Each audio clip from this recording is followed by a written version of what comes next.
Hi, this is Nikki from Moon Lane Children's Books and Toys in Ramsgate, and I'm bringing you a selection of books this week about gardening because it's National Children's Gardening Week. So the first book that I've got to show you is Yuval Zommer's brand new The Big Book of Blooms, and this is an absolutely fantastic book. He's got a series of books out actually, and this is the latest one, and it's just absolutely gorgeous. It's been done in association with Kew Gardens, and you can find all sorts of beautiful illustrations by Yuval and some amazing explanations of all different flowers. But also what's really important is that they've talked about the work that they've been doing at Kew Gardens and how the Kew gardeners help the world, which is very, very interesting.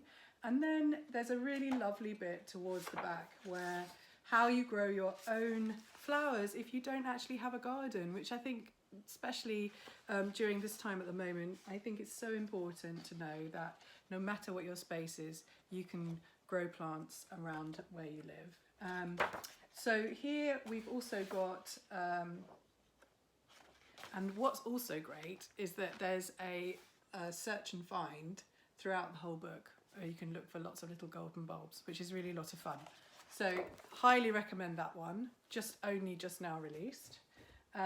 One that I really, really love is called The Seedling, and this is by Britta Teckentrup, and she just produces the most amazing books. She's an illustrator author as well, and this is such a lovely little storybook all about a seedling, and as you can see from this early page, a ladybird and an ant come across a seed and they just can't understand why it hasn't grown yet. And I think it's such a great book for children to learn patience, really, especially when they go out to the garden and they plant the seeds and they come back the next day and they say, has it grown yet? Has it grown yet? And all the animals and the creatures are willing this plant to grow, and of course it eventually does, and it's beautiful, and then it goes through the cycle of life, seeding, and then it's winter, etc. So it's very lovely, and it teaches a lot to young children about having your own garden and planting your own seeds. Another amazing book is this one called In the Garden. This is really a very special book, sort of like a keepsake book really, by Giuliani, and it's quite big, as you can see. It's just so intricate, so clever, with all these lift the flaps.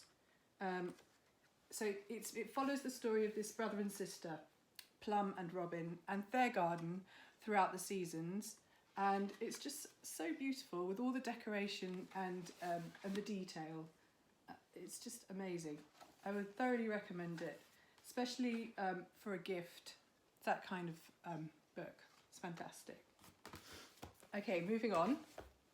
Another book that I'd love to share with you is this book called Slow Down, and it's written by Rachel Williams and it's illustrated by Freya Hartas, and it's 50 short stories essentially about nature for children, and it's a lovely keepsake book, and it's very relevant for Gardening Week for children because it's got so many stories about different aspects of the garden.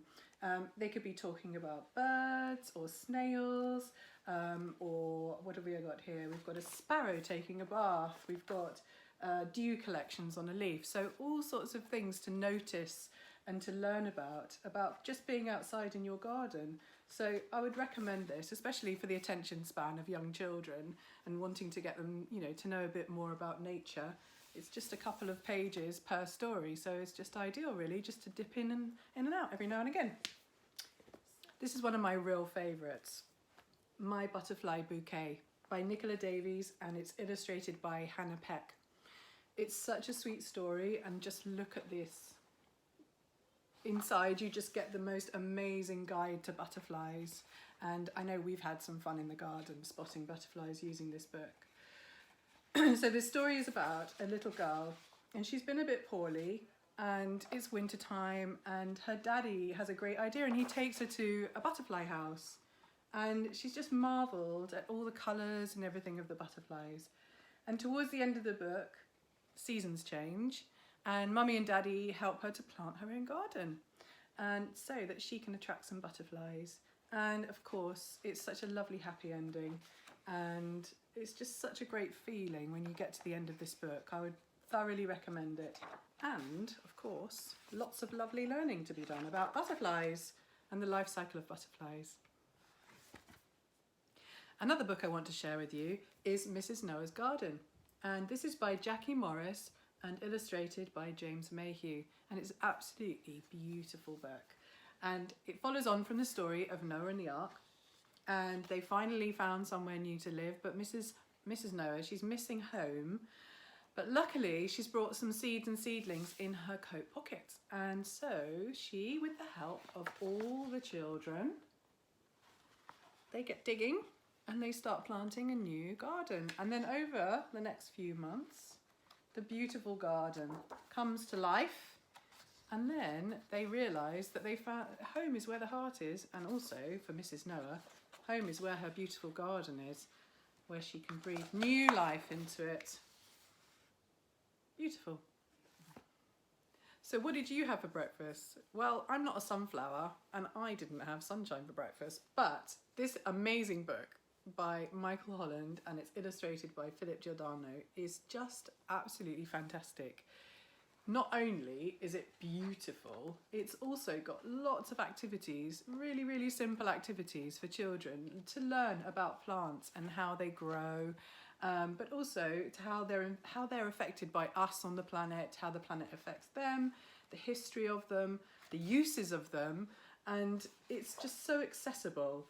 Everything is in sort of bite-sized format, and it gets a little bit technical, but it's nothing overwhelming at all. So I would really recommend this also probably as a learning tool as well, because if children are learning plant biology at school or starting to learn it, it's a really good visual aid for children at school as well. So all-rounder I think this one is, you know, great for young children, especially for the visual aspect of it and also the fab activities.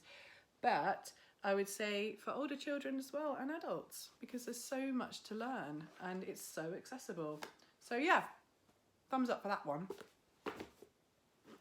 And I just want to sneak in a last one. So it's not brand new actually, but I just want to show you what one of my favourite books about gardening is.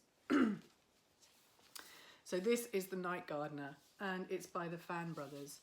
And they just produce the most amazing books with their own illustrations. And this is just a magical story about a boy who is in an orphanage and he notices that these start to appear.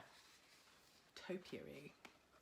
And gradually he tracks down the person who's responsible. And then one day, just when he thought that there's just no hope for him and no place for him in this world, he gets left a pair of shears and he has a future. And I just think this is just the most touching, lovely book. And I just wanted to chuck that one in there because it's just so amazing and very timeless. Okay, so that's a wrap. Those are our gardening books that we're recommending for National Children's Gardening Week. And we hope that you enjoy them.